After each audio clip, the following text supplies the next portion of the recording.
Well, hello everybody, and welcome back to Sweet Galenas. So this is the long-awaited lighter maintenance video. So we've all been there, we've packed our bowl, got our briar out, we've got our bowl nicely packed. We're ready to light up. That's not normal. No sparking. Well, it looks like it's sparking okay, but we're not lighting up, so have we got fuel in there? Yeah, I think so. Looks okay. Right, let's give it a clean up. Okay, so today we're going to take a look at our trusty pipe insert Zippo. We've got a spare wick in case we need it. Got some flints, probably need one of those. Got some snips, just to tidy things up. We've got some long nose or needle nose pliers. We've got a trusty knife there just to tackle any trimming. So let's take a look at the Zippo itself then. So like all Zippos, tried and tested, built to last, field serviceable. It's just in really bad nick. Look at that. It's charred up, it's caked up, it's grubby. It really needs a clean all around the chimney, all around the top, under the wheel. So let's get that insert out. So you'll see there's like a little worm screw there. So that pops out with a bit of a spring, so be careful. Pop, like that. And underneath that into the chamber, there is a flint. The flint will just drop out into your hand like that. They're very small, so they can get lost. We're going to swap ours out today, just because we're doing some maintenance. Lift up the felt wadding, which just holds the rayon in place. And then you'll see the rayon is just underneath there, so it's normally quite tightly packed. And this is where our trusty long nose pliers come in, so get those bad boys in there, grab that rayon out there. Should just grab hold, pull it out, nothing too scientific about it.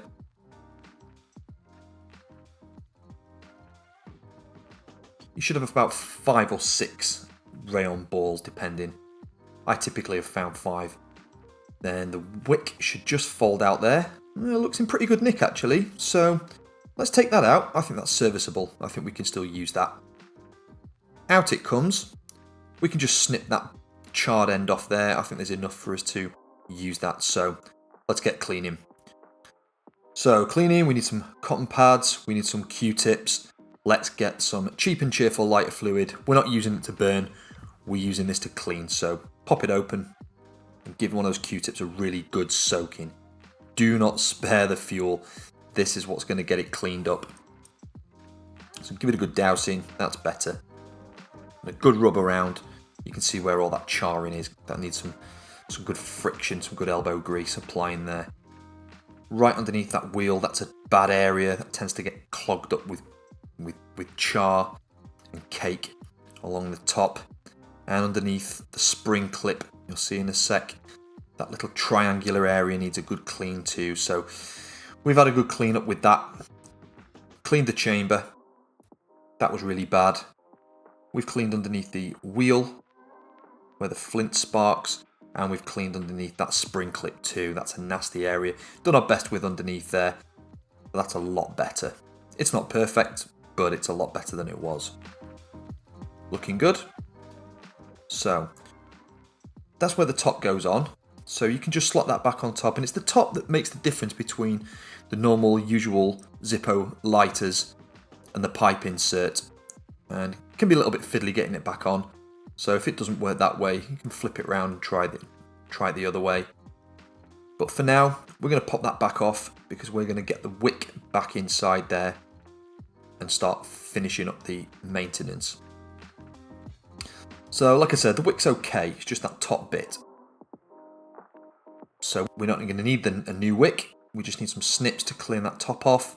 And I'm going to show you that snaking method there shown in the last step of the instructions. So let's snip that bad boy off.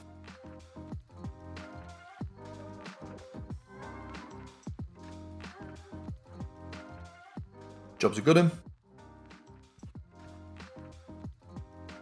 And just make sure it's nice and neat before it goes back into the chimney, because it can be a little bit frayed. It's quite a small hole at the end there, you can see. So tidy it up, pop it through, pretty much all the way to the top, or as close as you can. That's good enough there, I think. And now we're going to get some rayon in. There's definitely a trick to this, to the way that this goes back in. So pop yourself a rayon ball back in.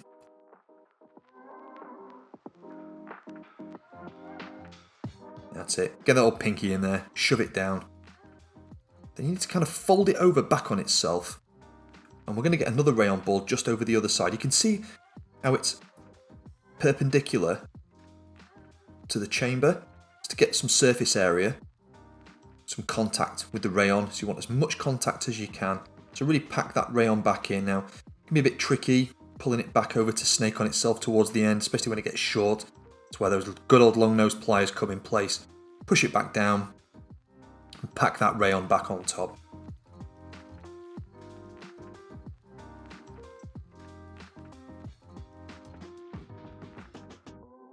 Now I like to get it just behind that chamber as well, the flint chamber. It can be a bit tricky. Again, long nose pliers, give it a good poke down. I try not to leave too many gaps. The last one can be a bit fiddly. Sometimes you need to stretch the rayon out a little bit. You won't snap it. Pretty sturdy, strong stuff. Wrap it round, stretch it out, find a shape that works. Try and pack it all nicely in there. Neat and tidy. Again, give it a good poke down. You want to leave plenty of room in the top because you've got to get that felt wadding back over the top of it. That's got to be nice and flat when it goes back on, so make sure it's pushed down nice and tidy. Yeah, looks about right to me. Let's get that felt on. So like I said, when we get that felt on, that should be flat, not bulging out. Shouldn't be sunk in either. Should be able to sort of just about reach into it. It should be nice and flat. Got a few straggly ends there. You can just pull them off. If you need to get it back off, again, just using long nose pliers. Lift that out there. Should come out neatly. But yeah, happy with that. That looks good. Okay, let's get a new flint in. So the flints come in this little turn, this little dial kind of plastic case. So you just drop it into your hand. It's quite a neat little thing. Drop that straight into the chamber. That's the one. Drop it in there. Nothing like gravity. That's it. Shouldn't need to ram it down because that screw there, that worm screw is quite tight. It's quite springy. You're going to screw it right in to give it a good push down. Screw it in there. Yeah, that's looking good. Okay, give that a trim off. Let's get the snips for that one. Pull it out and give it a good old snippety snip. That looks good. Yeah, about halfway I think I like to go. Not too much.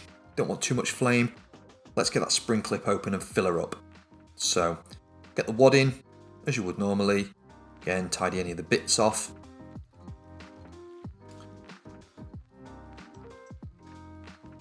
Now this time, we're going to use some decent fluid, because we're burning. So I go for the Zippo Premium Lighter Fluid. This is much cleaner, burns nicely. So open her up. Give it a good, I don't know, 5 to 7 seconds, depending. Better to underdo it, I think, than over, because it can be a bit messy. It can drip everywhere, which is why I've stacked it on the underside of the case in there. But that looks good enough. Make sure everything's nice and tidy, nice and flat. Get it the right way round though, Dion. Come on. Pop her down. Lock the clip in place. Give it a spark. Oh, look at that. Beautiful. American engineering at its finest. Just the job. Right. Ready to spark a bowl. Let's do it. Quick pipe change. Get that lighter going. Oh, look at that. Much better. Get a nice charring on there. We're good to go. Happy days. Thanks a lot, guys. We'll see you on the next one.